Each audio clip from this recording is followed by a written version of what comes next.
Good morning, everyone. My name is Daniel Koroma. I'm the Business Liaison Officer for Montgomery County. I'm delighted to have had my colleague, Rich Simple. She's the Economic Development Manager at the Department of Finance. And we've been doing these webinars for, well, about a week now, right? Yes. And so today we are going to just do an abbreviated version of the webinar because we want to go right into the Q&A.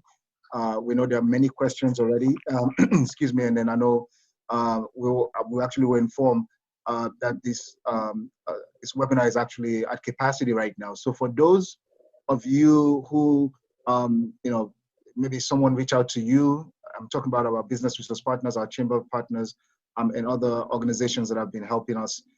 Please, the buzz365media.com, it's a local small business here in Montgomery County. They're the ones who are actually, organizing these webinars for us. If you go to their website, so folks who are not able to get on this session will be able to watch it live as we are right now. And also the email address that we have here on the website, which is the Biz info COVID-19.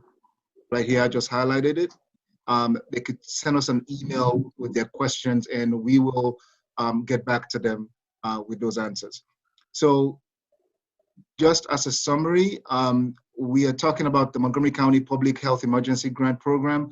And this was a program that was established by the county government to meet the needs of our nonprofit and for-profit businesses that have, that have incurred a significant decline in revenues as a result of the COVID-19 emergency that we're in right now.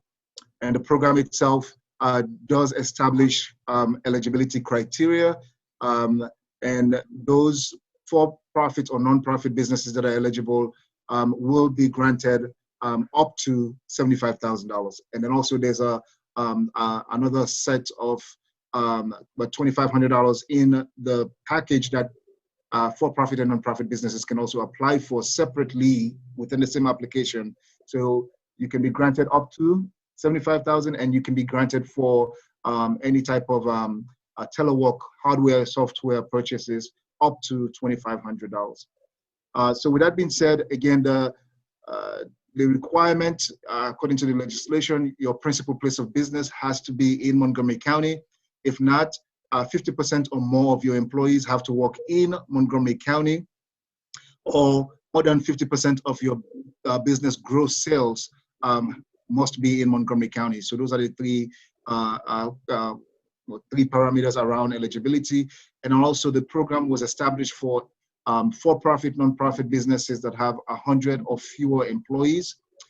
Also, this program, sole proprietors or independent contractors are also eligible to apply.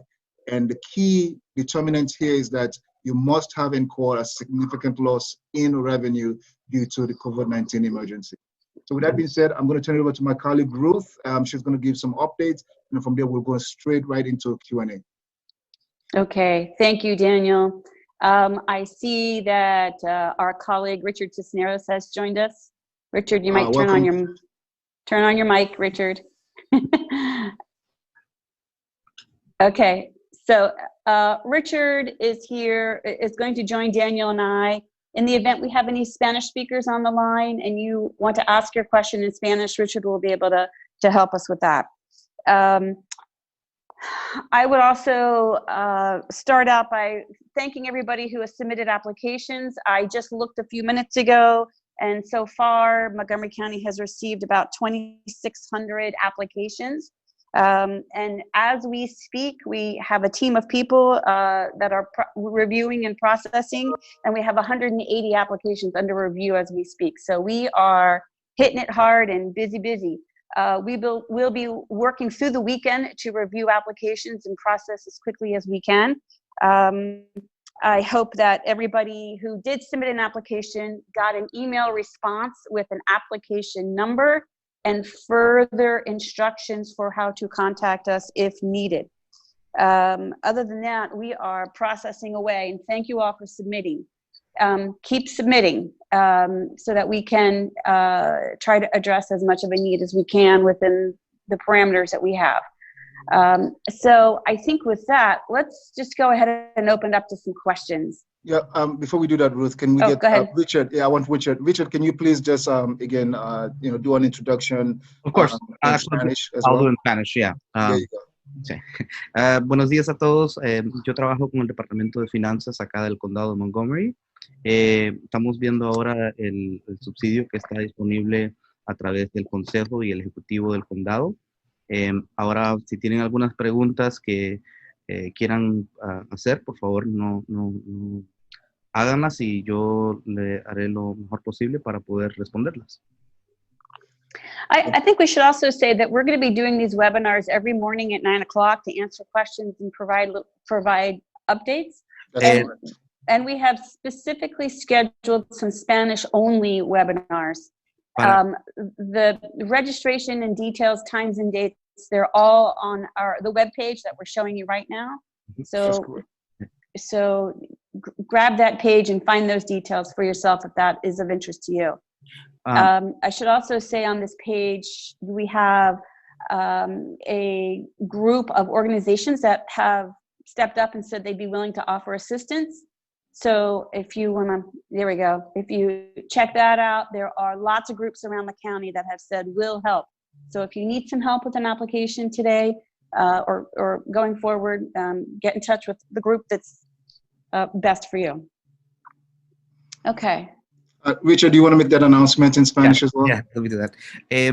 Para que todos sepan, estamos haciendo varias sesiones a las 9 de la mañana. Ahora a las 11 tendremos una solo en español. Si ven en la página principal que está mostrando Denio, aquí está un grupo de organizaciones que han que están dispuestos a dar su ayuda a los negocios que quieran aplicar y tal vez tengan alguna pregunta o tengan alguna necesidad para poder hacerlo. Al lado derecho van a ver está la segunda sesión que dice PHEG, Informational Webinars. Eso es donde pueden registrarse para cualquiera de estas sesiones. Y de nuevo, estaremos dando una cada mañana a las 9 de la mañana y ahora habrá una en español y tendremos otra anunciada en español, pero todas van a estar disponibles acá. Así que regístrense si tienen algunas preguntas adicionales. Thank you, Richard. All right, so with that being said, Ruth, I think we should go ahead and open it up for questions, right? All righty, I think so. All right, so this is what we're going to do. Because of the volume we have right now, can we just take one question at a time from each applicants that have submitted an application? If you're business resource partners, you can also ask one question. Please, if you have additional questions, if you can just post them on the chat box, and what we'll do is that we will also go through those questions. But for now, if you can unmute your mic and please state your name, if you're a nonprofit or for-profit business. I think we ought to go through the chats. Oh, the chats are there? Okay. I didn't see anyone there. Okay. Here's one. So here's a question. Yeah, this will be a little more orderly. Can a nonprofit with over 100 employees apply for just one of their programs, such as a childcare center that has been closed with no revenue? So if the childcare center is a distinct legal entity and it files its own tax returns, it has set itself up as a distinct separate business from the parent organization, then yes, the childcare center may by itself it would be eligible to apply for a grant. All right, the next question is, we're on the website. Can we get the resource organizations? Yes. So if you go to the homepage and if you scroll down, you see right here where it says organizations offering assistance. If you click on that link, it puts you right to the page where the resource organizations are. All right. Okay, I'll grab the next one.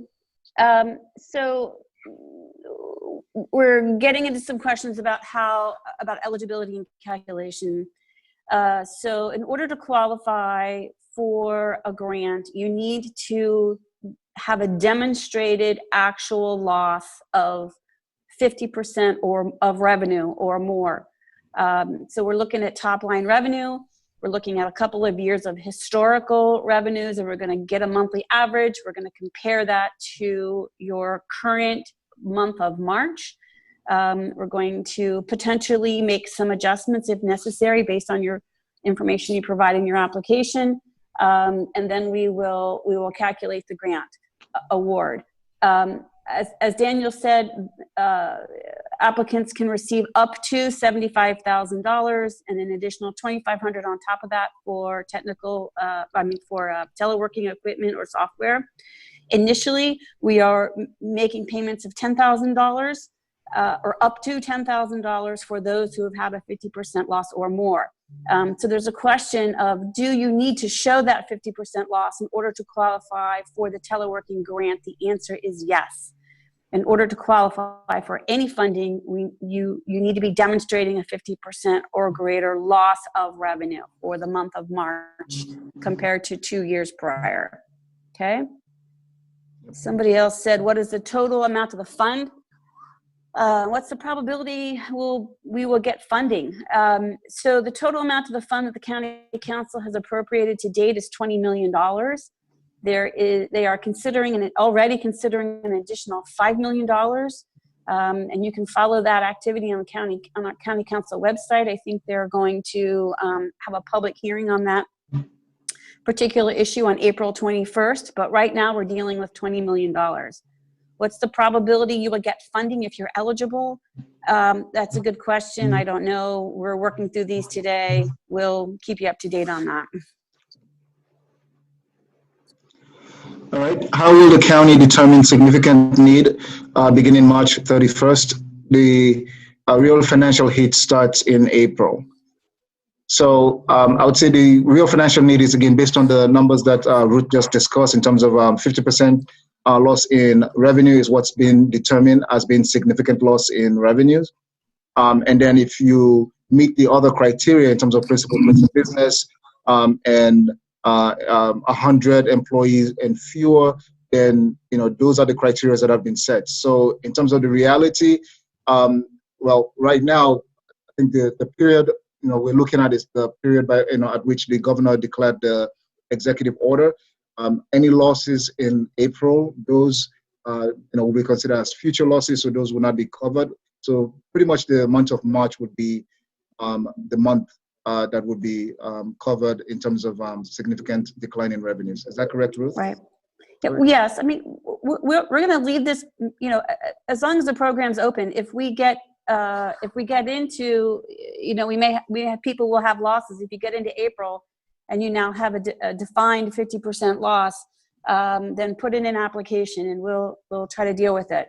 We'll be dealing with applications as best we can until funding runs out. County council provides more. After we do the first 1,000 applications, we are going to take a pause and kind of do some evaluation. We may make some adjustments. So, stay tuned. We recognize and hear the need. People are concerned about future losses in April, May, June. There's a lot of that. We understand. But right now, the bill that we can operate within allows us only to fund based on the historical documented losses to date. Hey, Ruth, can Richard just go ahead and ask if there's any question in Spanish? So that's. No sé si alguien tiene alguna pregunta en español, pero si la tienen, pueden quitar el mute del audio para hacerla y yo trataré de responderla. O si no, la pueden escribir en el chat, una de las dos cosas. Okay. We have another question about significant loss. 2 programs which have experienced loss. So if you're a 501c(s), you are a nonprofit organization. We are not looking at your program losses. We're looking at the losses of revenue of the organization as a whole, not by program. And if your question is you actually have 2 separate legal entities. The one that has the 51% loss would be eligible. The one with the 40% loss would not. That's correct. The next question is, how do I show loss when my practice closed mid-March and I have retained all my employees, but I have no revenues? Mm-hmm. You want to take that one? Sure. So we'll be looking for 2 years of tax returns. And if you've done your 19 tax returns, you can submit those. If not, we'll take your 18 and your 17, and we will calculate an average monthly revenue based on 2 years of operations. We will compare that to your March revenue. If you have less than 5 employees and you don't do financial statements every month or every quarter, you can send us your bank statements. Which will document the loss you've experienced in March. If the loss is greater than 50% of your typical average month, then you would be eligible. Hey, Richard, can you, I think that's a common question that everybody, most likely people will ask. Yep. Can you, talk about eligibility? Sure. Yeah. I'll talk about the eligibility, and I'll talk about proving your financial losses. Perfect. La pregunta que se acaba de hacer habla sobre las pérdidas y cómo comprobarlas. Lo primero, voy a hablar sobre la elegibilidad, cómo saber si uno es elegible para este subsidio. Lo primero es que tiene que ser una empresa de 100 o menos empleados. Puede ser sin fines de lucros o con fines de lucros. Y la otra parte grande de elegibilidad es que sea una empresa que esté basada en el condado de Montgomery o que tenga la mayor parte de sus ventas, más del 50%, dentro del condado de Montgomery. Para las personas que quieren saber cómo comprobar sus pérdidas, lo que hacemos es que tomamos los impuestos de la compañía de los últimos 2 años para ver cómo estaba la compañía antes que entrara esta epidemia del coronavirus. Y después miramos a los estados financieros del mes de marzo, que fue cuando el gobernador cerró todas las tiendas, o todos los locales. Eso se puede comprobar con estatus financiero, declaraciones de pérdidas y ganancias, o se puede hacer, si es una compañía pequeña de menos de 5 empleados, con los statements del banco, o sea, las facturaciones que les da el banco cada mes. Okay. Thank you, Richard. Mm-hmm. So here's a question about childcare that is part of a church. This is a very common setup.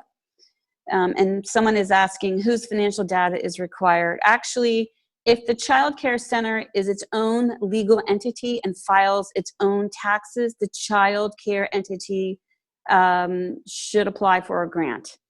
If the church itself, as a nonprofit organization, is also eligible to apply, because some churches, not all, but some churches are their own legal entities and file taxes. So you could have both entities filing, submitting an application, or just one. This also is important for restaurants and childcare. If your organization is an independently owned franchise, you would be eligible to apply. If your operation is part of a larger, you're sort of a subsidiary, a satellite office of a large organization that's based in some other state, then probably not, because you're not based in Montgomery County. So here's what we're really looking at: who are the organizations that are legally structured and filing taxes that are separate legal entities. Would you need the IRS determination letter? No, we're not asking for that. Right. If our retail business that provides a significant amount of our revenue shows some loss at the end of March, but greater in April, can we send our financials for the first half of April 2020 and compare it to April of last year during the same time as additional proof of loss of revenues?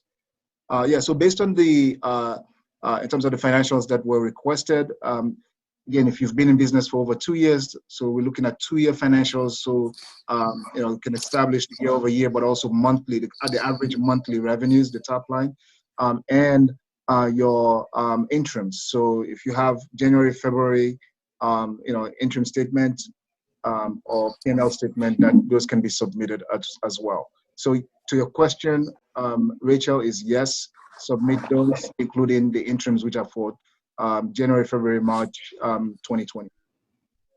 Okay. Next question is about the period of significant loss.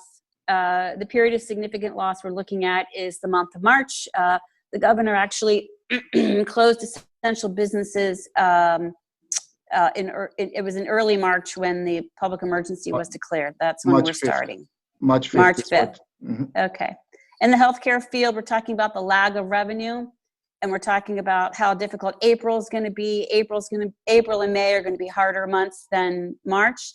Again, the program that the parameter of the program that we need to work in is demonstrated loss, which is going to be the month of March. But we do recognize there's going to be a lot of pain for folks who run their businesses on an accrual basis that will be hurting in April and May. But we have to operate within the parameters of the program, which will really, really primarily, I think, help those businesses that have had significant losses that operate on a cash basis right now. The loss of 50% has to be in revenue. It's not overall loss, not net profit. We're looking at top line revenue. Great question, and it's good to make that clear. We're looking at top line profits. Okay. Somebody wants. Go ahead. No, just go ahead. I wanted to read it, but go ahead, Ruth. Fine. Yeah, somebody's asking about contributed income for a nonprofit. Galas, letters can be included in the loss. Again, we're looking at your top line revenue. That's right. Okay, so we're not looking at future losses. We're not looking at losses net of expenses. We're looking at top line revenue. That's correct. All right. Well, before we go to the next one, Richard, do you want to talk about in terms of the revenue loss as well, so that folks... Yep. Una pregunta que acaba de llegar es si estamos hablando del 50% de pérdidas, tiene que ser de pérdidas de ingreso total, no es sobre la ganancia, que como a veces se ha visto con otros programas, primero miramos cuánto es la ganancia y después determinamos un porcentaje de eso. No, en este programa estamos viendo nada más los ingresos totales. Así que la pérdida tiene que ser de más del 50%, pero recuerden que son los ingresos. Así que eso les ayudará mucho a las personas que vayan a aplicar. Okay, we have a question. They want to know that if we're going to take a break, I don't know if we'll take a break, but we are going to do some additional evaluation after the first 1,000 applications and 2,600 have already been submitted. Can we still apply? I would say yes. Yes. Because some of these applications are going to be declined. We won't be able to fund because they won't be in good standing, or they won't have provided adequate financial information, or for any number of reasons. We will have applications that we will have to unfortunately have to decline. So keep submitting. If you haven't submitted, please keep submitting. Next question is... Ruth, can I just quickly add, as of today, we don't have any deadline on the applications, so please, it's good for folks to know. And also, it's not a first come, first serve, as Ruth just indicated, whereby because somebody submitted the first application means that they're going to get funding. Strictly, not only the legislation, but also the regs, determine that you have to be eligible based on those guidelines in order for you to be granted any funds. Right. We're also, yes. So we have a question here that we had to show proof that you had applied for federal or state assistance. We have changed that. When we first started down this path, that was in fact a requirement. That was one of the things that we changed. So today, with the application that's live, we do not require that you have previously applied and provide proof that you've applied to the feds or the state for assistance. We are encouraging you to apply. We will ask you what applications you have applied for, but it is not a requirement, nor does the fact that you've applied to those programs preclude you from applying for the county program. Does the program apply to independent contractors? Yes. and you will submit your Schedule Cs. That's correct. Does your application number correspond to your place in the queue? No. No. It shows again, it's a number that is generated for you to have a way and for a way for us to track the applications, but it doesn't mean because you're number 35, that means you're 35 in the queue. Okay. Yeah. So because we're processing a lot of them at the same time. I mean, we're right now as we speak, we are reviewing 180. Richard, you wanted to add something? Go ahead. Sure. Well, I was going to go to the next question. Okay, go ahead. That's Go ahead. the Spanish. It's for Ms. Treyes. She says that she has a catering company, a staffing company that provides laborers, waiters for caterings. Corporations that haven't had any events since middle of March. They do have some employees. Can they apply? So I'll be answering that question, which is yes. Señora Treyes, sí, si usted tiene una compañía que hace staffing o que para los catering, no hay ninguna razón por qué no podría aplicar. Todo y cuando tenga todos los otros criterios de la aplicación, que es que sean menos de 100 empleados, que también tengan pérdidas en términos de ingreso de al menos 50% en comparado con los otros años. Pero si tienen alguna otra pregunta, por favor, déjenme saber. So I was just letting her know that she is eligible to apply if she fits all the other criteria of the grant, which is 100 or less employees, 50% of revenue loss, and based in Montgomery County, or majority of the business is done in Montgomery County. Perfect. All right, the next question is a specific item in the application. Does a nonprofit's receivable, cash equivalent, or significant investment reserves count towards capital reserves? Okay. Yeah. I'm not sure where. Go ahead, Ruth, if you want to take that. Yes, so we are for informational purposes, we are asking companies what their reserves are. And this, I would say, typically for nonprofits, they've got restricted funds and unrestricted funds. Correct. So however your organization defines that, whatever you would consider to be your capital reserves that you could tap into if necessary, is the number that we would ask you to provide. Okay. All right. There's if a childcare is under the sponsorship of a church, do they have to show proof of good standing? That's a good question. If the childcare is a distinct legal entity separate from the church, yes, then the childcare operation needs to be in good standing with the church, good standing with the state. That's good. But if not, then no, because the church are not faith-based institutions are not required to register with the state. Some are, but they're not required. Okay. I was not able to upload the requested information for the application. Where should I email this information? Oh, okay. Whoops. I lost the question. That's okay. Do you see it? Yeah. Okay. I was not able to upload the requested information for the application. Where should I email it? I mean, this is a tough one because while first of all, you shouldn't have been able to submit your application without uploading those required documentations. For now, wow. If you have Louis, can you unmute yourself? Do you have an application number?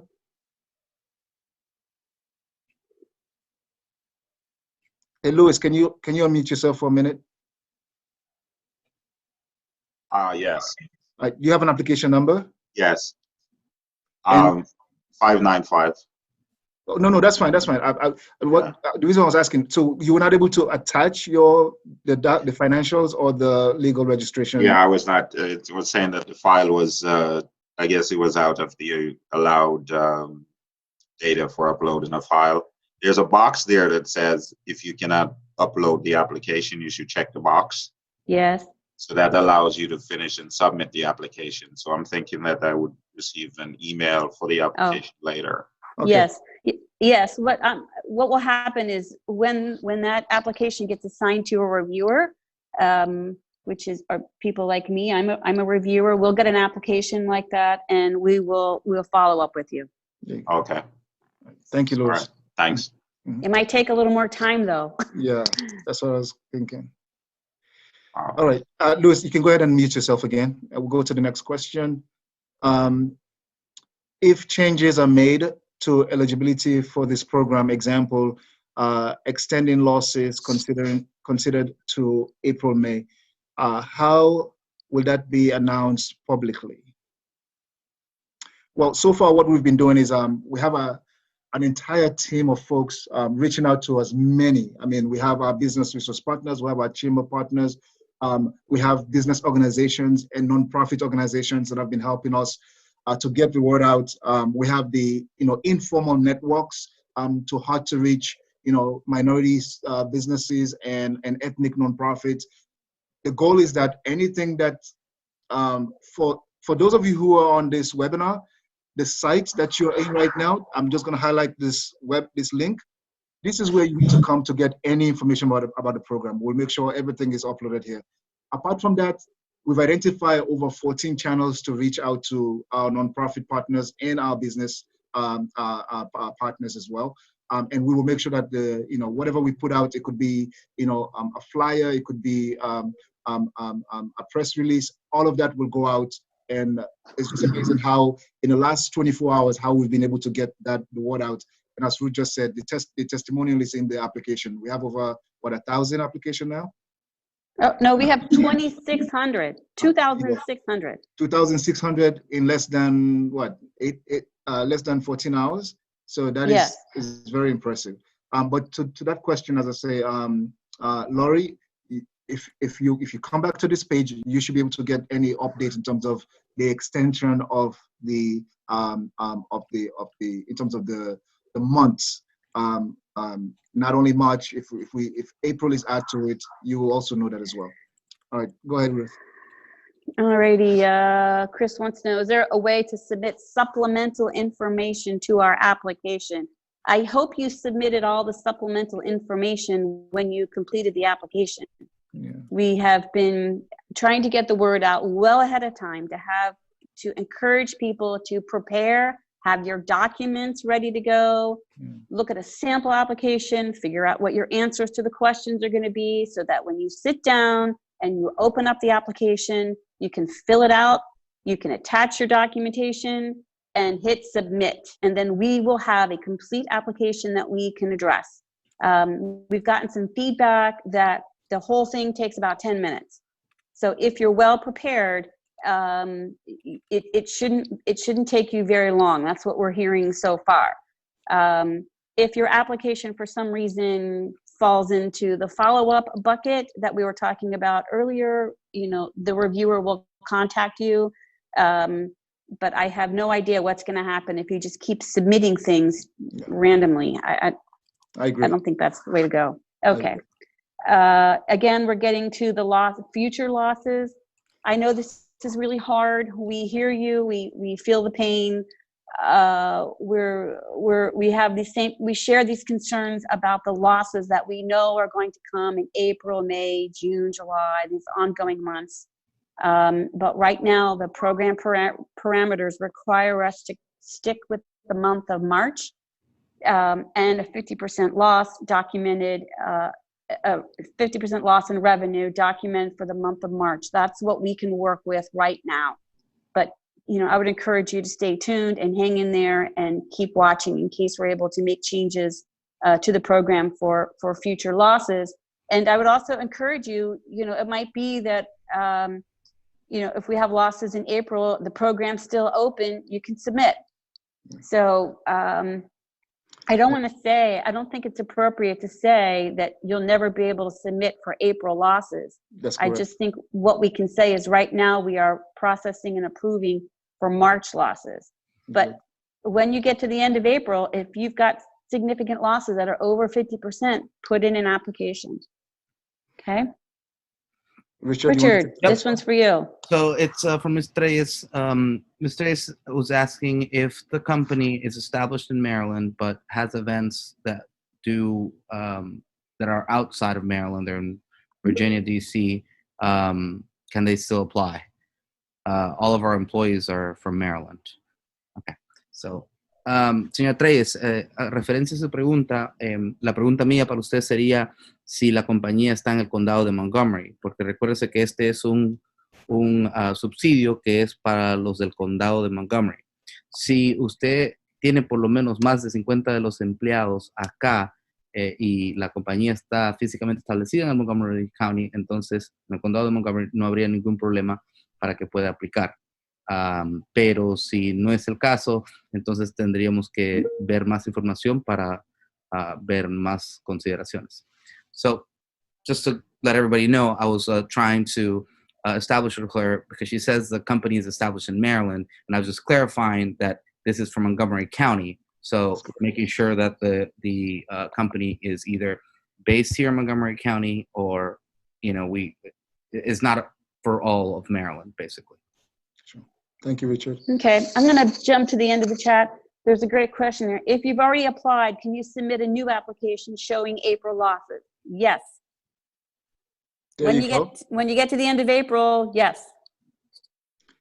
That's a good one. Richard, you're up. So she was just clarifying that the employees are all here in Montgomery County still. Okay. Do you want to answer her? Entonces sí, en el caso podría aplicar. Igual yo le diría que en dado caso yo aplicaría. La aplicación no es tan difícil, son pocos los documentos que se ocupan y en todo caso si ha tenido las pérdidas más del 50%, calificaría. Hey, Richard, can you also let all our Spanish nonprofits and businesses know that we have the Spanish-only webinars that are coming up right after this one at 11 and then also the other 3 as well? Yep. I'm going to go to the link. Para que todos sepan, Daniel va a meterse acá a la página donde se pueden registrar para las sesiones en español. Una que va a ser a las 11 hoy día, después tenemos otra, vamos a ver, mañana, no, ahora es el 18, la otra semana.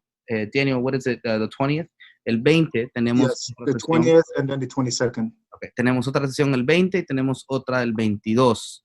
En dado caso que tengan preguntas adicionales o quieran ver parte del proceso, por favor entren regístrense para estos eventos y traigan cualquier pregunta que tengan. Vamos a tratar lo mejor posible de respondérselo según una forma que tenga sentido. Okay. All right, we have about 20 more minutes. We've answered all the questions on the chat box. If there's anyone who hasn't, let me see. Okay, there you go.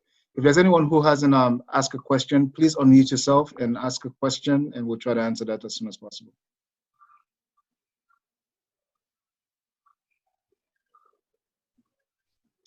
All right, any other questions? Okay.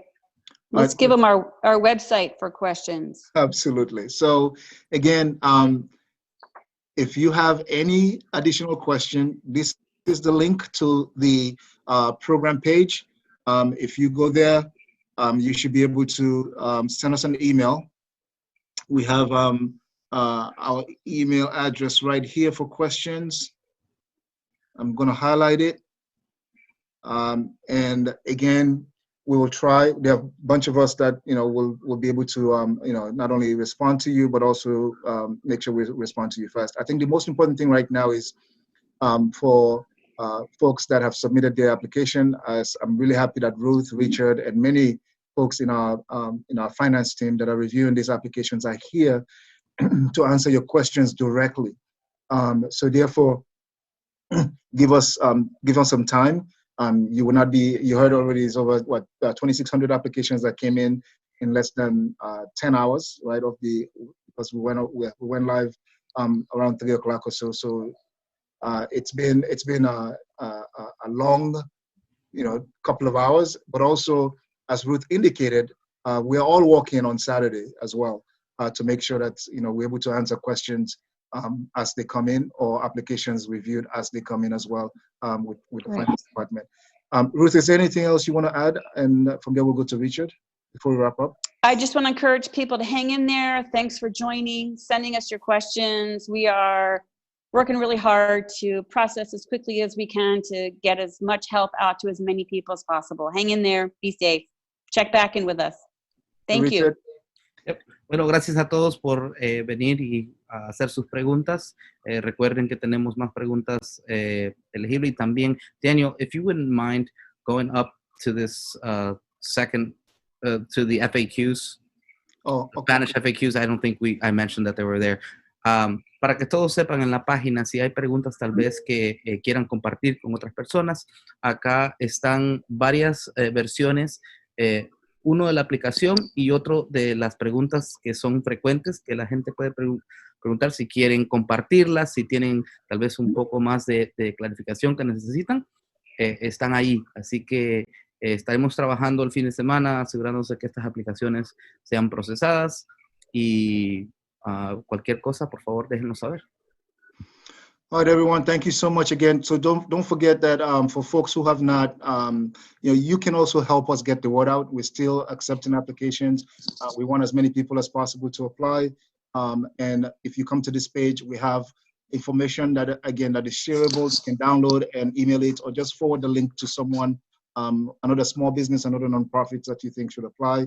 We have flyers right here, infographics for the top 6 languages that are spoken here in Montgomery County. So you can have it in Amharic, French, Korean, Mandarin, Spanish, and Vietnamese.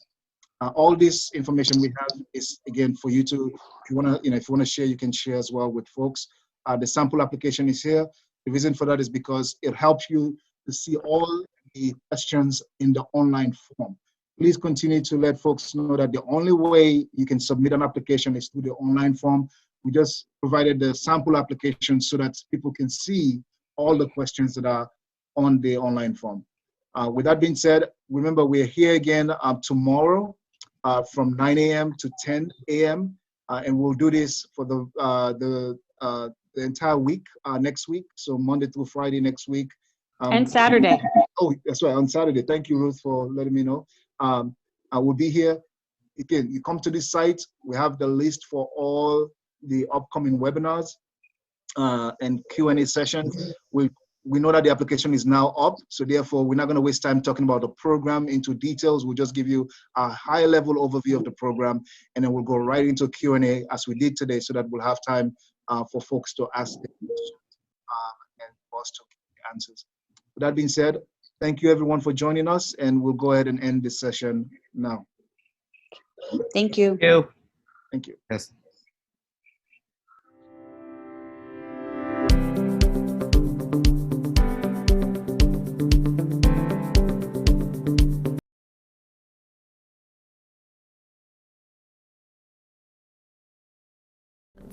If you are having technical difficulties setting up a virtual meeting, conference, or workshop, give me a call.